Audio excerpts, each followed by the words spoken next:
வணக்கம் மக்களே, நம்ம இன்றைக்கி என்ன பார்க்க போகிறோம்னா சுவையான நிலக்கடலை சட்னி. அதுக்கு ஒரு கடாய் எடுத்துக்கோங்க. கடாய் நல்லா சூடானதுக்கப்புறமா நிலக்கடலை சேர்த்துக்கோங்க. நிலக்கடலை சேர்த்து நல்லா வறுத்து எடுத்துக்கலாம்.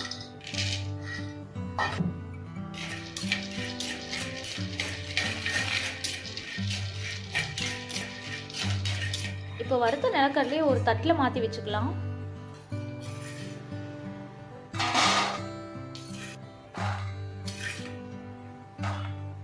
அதுக்கப்புறமா கடாய் நல்லா சூடானதுக்கப்புறம் எண்ணெய் ஊற்றிக்கோங்க. எண்ணெய் நல்லா காஞ்சதுக்கப்புறம் கடலைப்பருப்பு போட்டுக்கோங்க. கொஞ்சமாக சீரகம் போட்டுக்கோங்க. இது ரெண்டும் சேர்ந்து நல்லா பொரிஞ்சு வரட்டும்.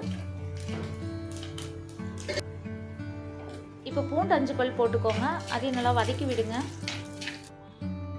காஞ்ச மிளகாய் 3 சேர்த்துக்கலாம். அதையும் சேர்த்து நல்லா வதக்கி விடுங்க. ஒரு பெரிய வெங்காயம், வெட்டி வச்ச பெரிய வெங்காயம் சேர்த்துக்கலாம். அதையும் நல்லா வதக்கி விடுங்க.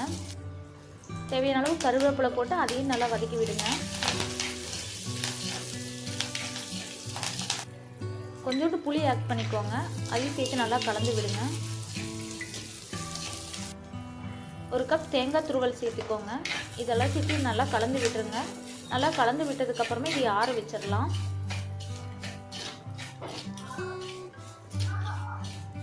அதுக்கப்புறம் ஒரு மிக்ஸி ஜார் எடுத்துக்கோங்க. அதில் வறுத்த வேர்க்கடலை நம்ம வதக்கி வச்சுருக்கிறதெல்லாம் ஆட் பண்ணிக்கோங்க. தேவையான அளவு கல்லுப்பு போட்டுக்கோங்க. கொஞ்சோண்டு தண்ணி ஆட் பண்ணி நல்லா மைய விழுத அரைச்சி எடுத்துகிட்டு வந்துக்கோங்க.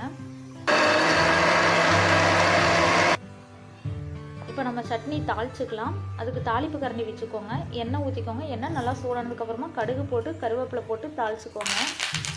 இந்த சட்னி ரொம்ப டேஸ்ட்டாக இருக்கும். சாதம், இட்லி, தோசை எல்லாத்துக்குமே ரொம்ப டேஸ்ட்டாக இருக்கும். மறக்காமல் ட்ரை பண்ணி பாருங்கள். தேங்க்யூ.